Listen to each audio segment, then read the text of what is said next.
Hey everyone. So, I recently saw a review of Strafe and a lot of the complaints about the level design. So in a way I kind of like feel a little bit like I can kind of dodge a bullet because Strafe being a first person shooter that's using the kind of dynamic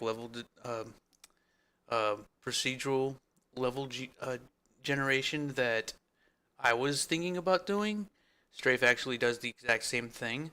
Uh, but the review I was watching of the game was the game basically getting shredded because of doing that. It meant that the levels felt bland, and there wasn't really any kind of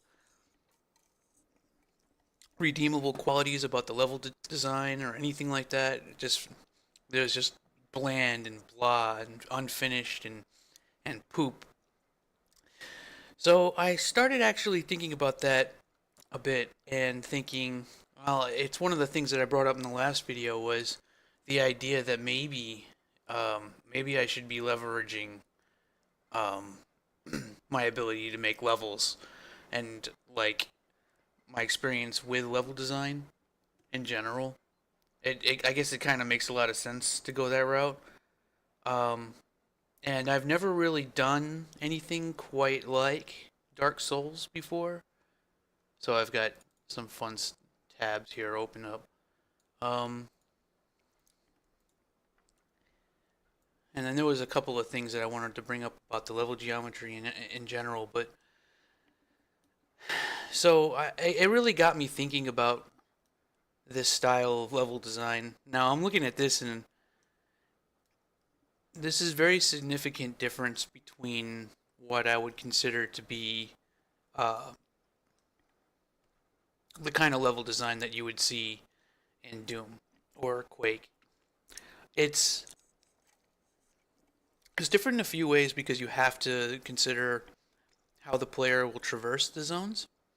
Whereas Doom tends to be a more tightly knit air level where you kind of circle back around it, and, you know, but you're always the general idea is that you're always moving forward. But when you look at level design like this, you're mostly traveling in straight lines, but there's lots of like interconnectivity at key places, sort of like chokes. You'll have like I can go anywhere, wee choke, and then you're going through a set path, and then if you have a choice of going left or right, and if you go right, you'll go to a new area, but if you go left, you'll no. The weird thing is that I've watched people play Dark Souls, but I've never actually played Dark Souls myself, which is kind of silly because I'm actually looking at it so much. But it's that general design, and well, what comes to mind when I look at Dark Souls level design? Um, all of it's done in Max or Maya. I mean, there's no doubt in my mind. I these are single mesh levels. You see how they're like different colors? That means the damn thing is an element. So you'll have like an entire level. But you have these very organic designs. But it actually reminds me a little bit of um, uh, I guess what would you call it? A Vania? Like a I'm trying to remember. Not a Castlevania. Oh man, what's the term for this? I should probably remember, but it fucking reminds me of level design is basically like this, except it's all in 3D, where you have long path, and then so it's a separate area that interconnects with another area that follows up. A Metroidvania, right? Okay, that's the term. I was trying to remember. I don't know why I was drawing a blank on Metroidvania, but there is actually some similarity in some key ways. So in order for in order for me to do something similar, I'd have to be thinking about long linear paths or fairly long linear paths where I'm kind of leaving it up to you to figure things out. Like, I think that's actually a really key aspect of this style of design is that you kind of let people feel it out, and your encounters, rather than being stops, are these sort of floating islands. So I come to an area and then I'll see a bunch of like undead trees and fucking slime that poisons me to death. I'm not really planning on doing anything like that, but damn, that's the kind of shit that if I'm mistake, it actually goes on in this area. Um, you like, but all of the encounters are kind of like out in a spot, and if you know how to run through it, you can avoid all of it and just go to the next area. And I think when I watch people play a lot, I see people skipping fights fairly often. Um, Whereas in something like Doom or Quake, whenever you have to fight an enemy, you don't really have a way to like run around the enemy and then ignore him for now. Like, I mean, you can do that, but most of the time players will have a tendency to want to kill all of the enemies in an area and then move to the next area. So it's a very different dynamic on like a lot of different fronts. This isn't something that I would describe as being very much like Doom or Quake, but I actually think that it could work. And maybe in some ways it's actually a good thing that I've never played Dark Souls because my interpretation could be totally off and I'll be accidentally coming up with something completely different or accidentally coming up with something where it looks like I copied the game to a T, which either way is fucking hilarious.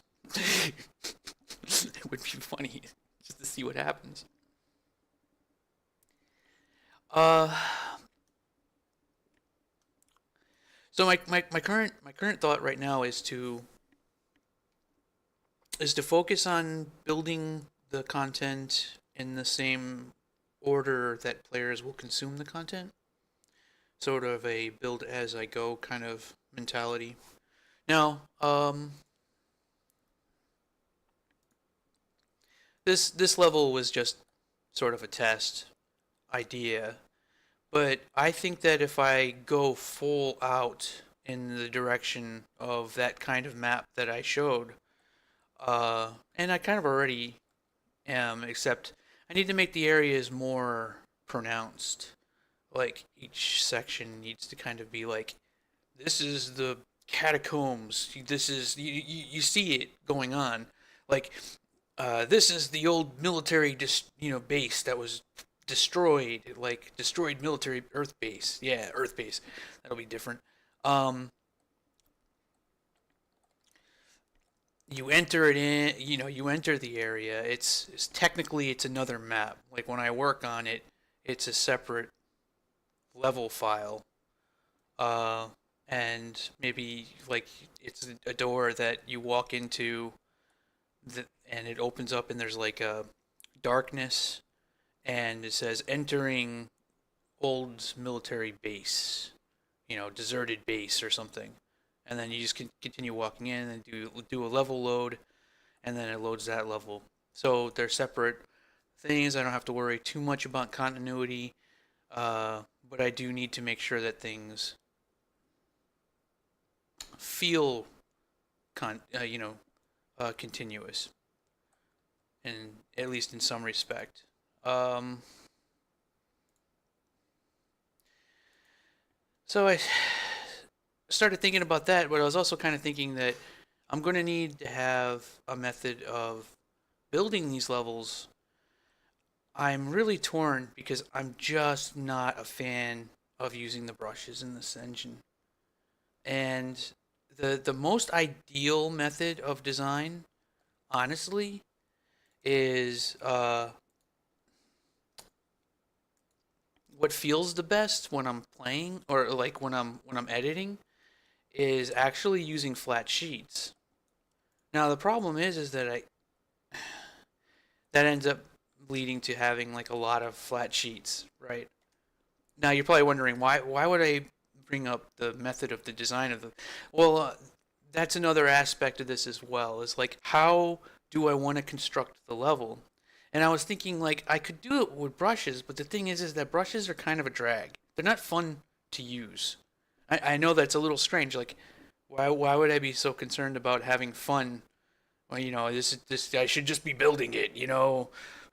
This is the chamber for the boss, and like it's all just work, work, work. The thing is like in some respects it's not as an enjoyable experience building with the brushes in this tech because the brushes are just a pain in the ass to use. I have to switch out to like orthographic view. I know playing a tiny violin. It's just it's not very seamless. It feels kind of shitty. Frankly, the brushes and brushes just suck anyway, right? And they've needed to be on their way out. Now, UE4's brushes improved dramatically from the last time I complained about the brushes. The brushes used to be useless, like literally useless, and now they're actually okay. Like I can actually use them if I force myself. But it's really a lot more fun to build like this just by taking out these pieces and rotate this thing around and then grab a couple wall pieces. Not only is it more fun to do it this way, but I could stay in the 3D view. See? Like I'm doing it all like it's almost like I'm playing a game while I'm building the game.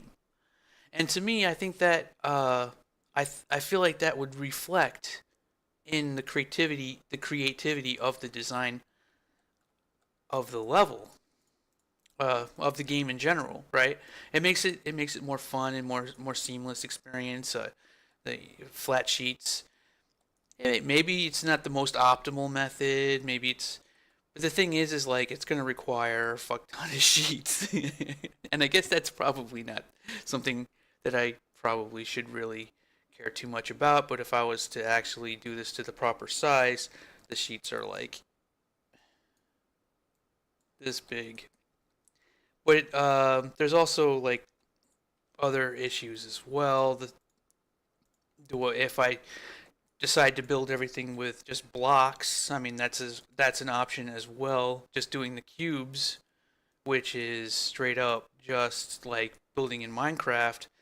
Um, then I start running into problems where if I want to have a different material on top, I don't have that kind of control anymore. So if I want to have like on the sides, I want to trim, but on the top I want to have like a other material. Like I want to have this on the top.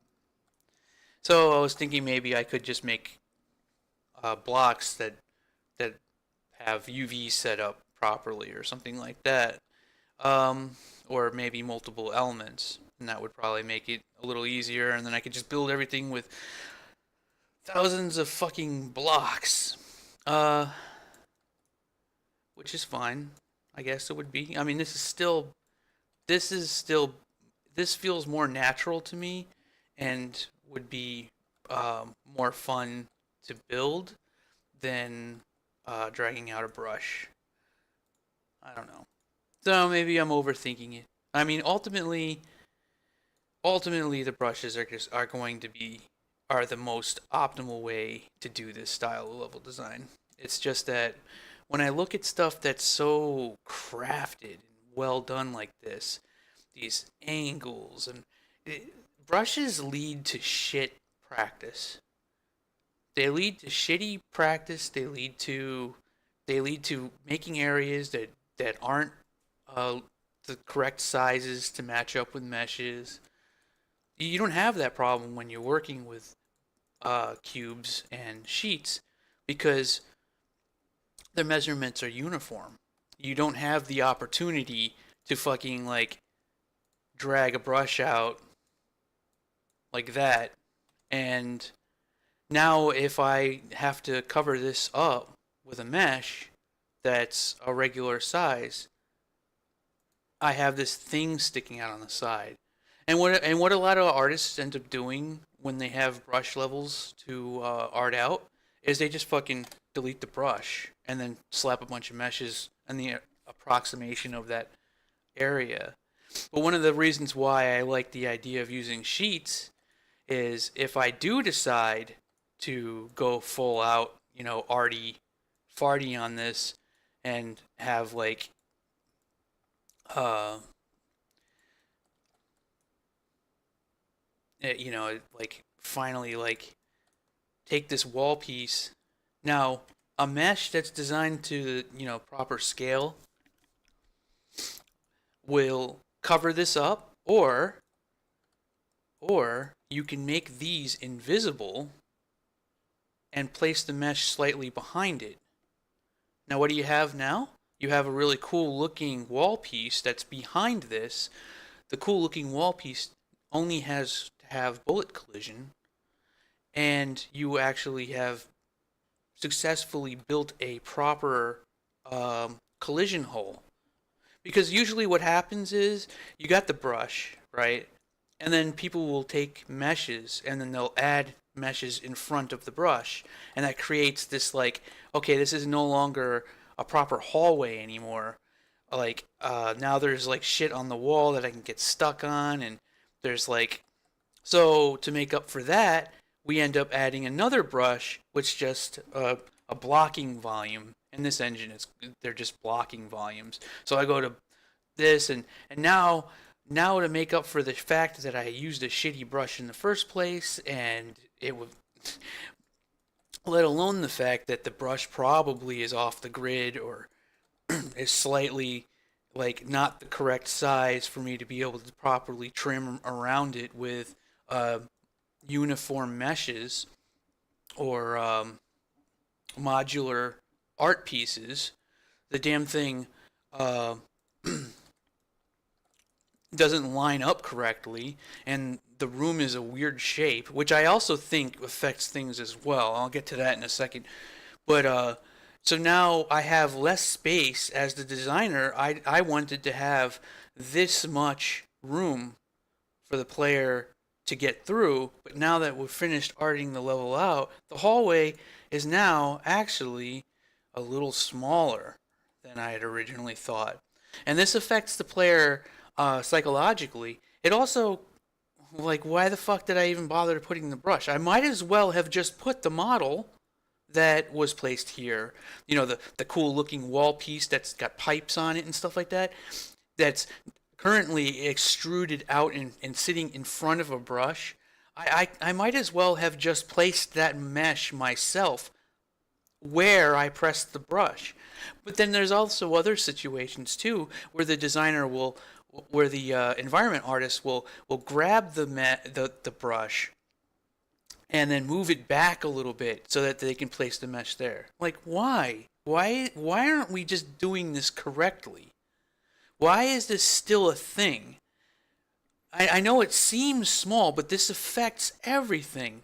So, like, there's other things too. Psychologically, when a player enters an area that feels right, everything is the right size, the walls feel smooth, you don't feel like you're going to get stuck up on something.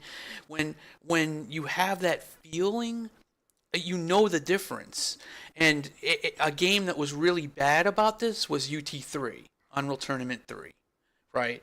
That game had the worst version of this problem. And all it was brush wall and meshes lining the fucking brushes.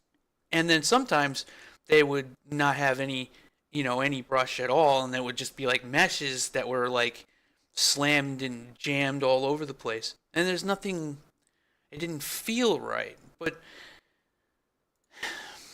when you have stuff like, these kinds of environments where it's like, actually, if you look at a lot of Dark Souls level design, you'll notice that a lot of the people who worked on these probably have been working on these kinds of games their entire lives and have never created so much as one brush in there ever. The development for the vast majority of game developers, has always been to utilize um, meshes entirely.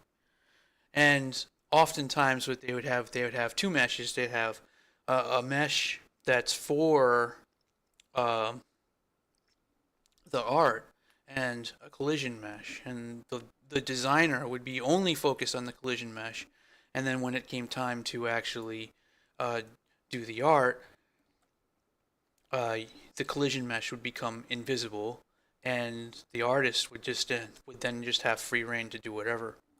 And that has its drawbacks and its pluses as well. You do tend to create spaces uh, that might not be uniform. But the thing is that in those kinds of level design situations, you're not using modular pieces anymore as much. At that point, your mesh is literally the fucking wall, and the window that's in that is cut into the mesh. You're not placing a whole bunch of modular window pieces. You actually have to model each and every single one of these pillars separately. Maybe combining the elements and doing all kinds of stuff like that uh, to create these like really pretty things. It actually conflicts a lot with doing things so modularly.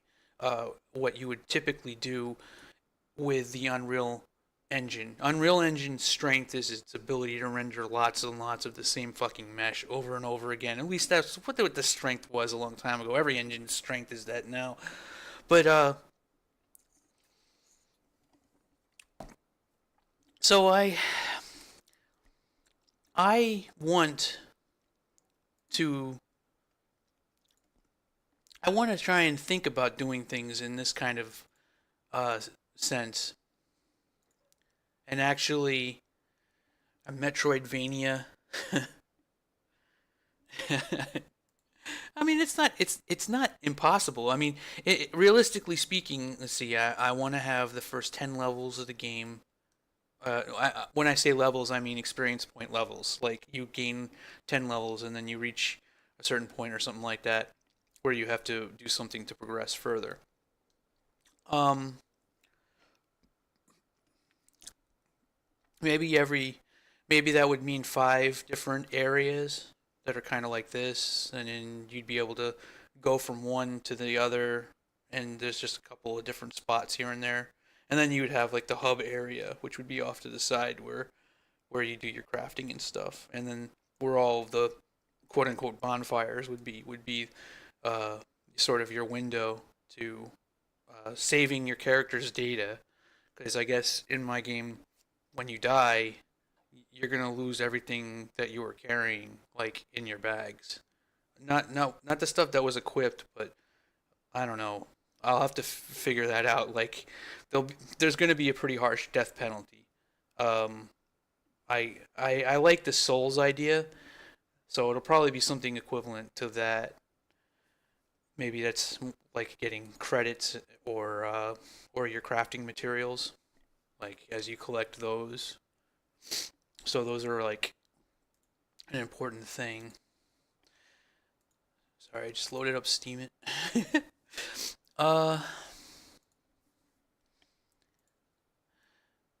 and one of the other things that I wanted to get to is also too how the shapes of these areas, when you're kind of going through, when you have brushes that are sort of not off the grid necessarily, but like non-uniform sizes that don't really line up, and then you have meshes that are uniform. Like, a lot of people probably think that doesn't really matter, but in my opinion, if you want to like look at like really clean level design that's appealing to the eye, that that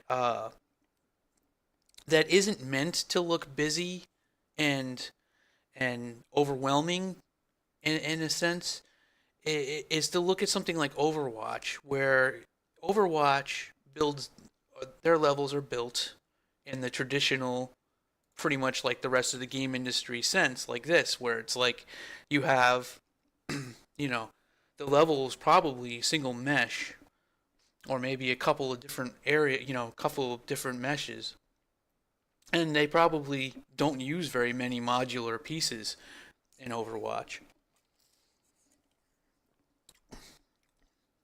God, maybe that would be it. My only problem, if I could do things this way, my only problem with doing it this way is that you need a good third-party modeling tool. I have a copy of Max, which would be great, except 3D Studio Max is super expensive. The copy that I have is ancient as fuck. I bought a copy like, I don't know, I was so stupid. I bought it back in like the early 2000s. I thought, yeah, and I got my own copy of Max now. I'm gonna use it for stuff, and I did, but I never really did much. Maybe what I'll do is I'll try to teach myself how to use uh something else. Fuck, what's it called? Blender. I tried to teach myself how to use Blender, and I thought it was like the most offensive thing ever. Maybe it's just my opinion, but like seriously, people stop fucking reinventing the wheel. Like it kind of drives me crazy. It's not like video games that haven't existed for the last 40 fucking years. Like we should have this shit down by now. It should be like academic. Like, oh my god. Like why why bother? And unless it's advancing things, why bother to not just be like 3D Studio Max? If you're a modeling tool, the same controls, the same ideas, the same buttons, like unless there's a reason, like you've advanced on things a certain amount, why change that? Why go a different route? Uh oh well. Anyway, I guess that's just a silly rant at this point. So that's kind of where I'm sitting. I guess ultimately I would end up building all of this to kind of have that blocky feel to it, as though it's sort of a Minecraftian style design. But if I do bother to do the like flat sheet thing, I do actually have a set of flat sheets that I built a while back, um, that allow you to do much more interesting stuff. So like, um, I have a curve piece. The thing about these is that for some reason when I import flat sheets like this, light maps don't work on them, and also too they're uh, I don't know, for some reason just not working too well with the materials. Hmm. Uh, Doing things like this though feels a fucking lot better to me. You get stuff that lines up correctly. I don't know. I was actually going to use this set to build a UT4 level, but I decided to not to. I have actually I've wrestled with this concept quite a bit for a while actually. I wanted the other one, but it reminds me a lot of just building a level with patches in Quake 3. And honestly, like feels pretty good. Like this feels it maybe it's not the most efficient, maybe it's not the most amazing way to do it, but it feels good. Like engine wise. So I maybe I'll what I'll do is I'll work this out. And one of the other things too, this is sort of an unsung truth about using flat sheets that a lot of people probably don't realize. Um, they'd be like, "Oh, well, your levels are going to be super boxy, right?" Yeah, that's not true because you can do um, coordinates based on world and local. What is it? You can do local space. So see how I put this on a hill like this? And things don't always need to line up perfectly. Like when you need to jam things together, you can do that. But Like, yeah. So now what if I want to make this a wall over here instead of just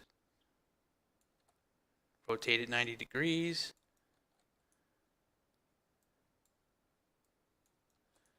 Lines up. So you can get really, really, really intricate and uh, uneven things as long as you're willing to like figure out a way to jam things back together when it comes time to line them up. Like like this for example. So like when this kind of like collides into uh, the side of this hill here. Um, Honestly, man, oh, it just feels so much better to build this way. Like a lot of people probably think I'm crazy, but this just feels so fucking much better. It just feels it's more it feels better to build in this fashion. In fact, I wish there was a fucking way I could build this way and like tell the engine to combine them as a single mesh, but like I could still select what they are. So like it would be this like super efficient method to build where I'm basically just building a mesh using voxels, like not necessarily voxels, but where it just like kind of clamps them together. I select them all and just be like, hell yeah, and just click a button that's like real easy, like a button right here. And when you play the level, this is one mesh. It's all welded together. You know, all the materials are kind of lined up, and there you go, right? And then like if I want to do like a trim, uh, do a uniform. Was it 0.2? Yeah. So like that, right? Put a different put a different material on that. Do a zero point 0.8. Oh man. And then like that, like in fact, actually just make that more seamless. See, now a lot of people are thinking probably like, well, why would you? I mean, why don't you just use the shitty brushes? Like, but like, see how this wall is uniform? If I wanted to, I can just do this, and I can put modular mesh behind this wall and make the wall invisible. Now I have perfect collision. As the designer, what I did was not wasted. Everything that I did up to this point was not wasted, and it looks fancy as fuck. Like everything should work this way. Like, why aren't we doing this all the fucking time with everything? It drives me fucking crazy. Brushes are shit, and they drive me nuts. And alright, I've been ranting for too long. This is a 32 fucking minute video, but alright, I got my point across. Maybe I'll figure out how to get these meshes to work correctly. It probably shouldn't be too hard to build them in Blender. Alright, sorry for the rant. Thanks for watching. Hope you enjoyed.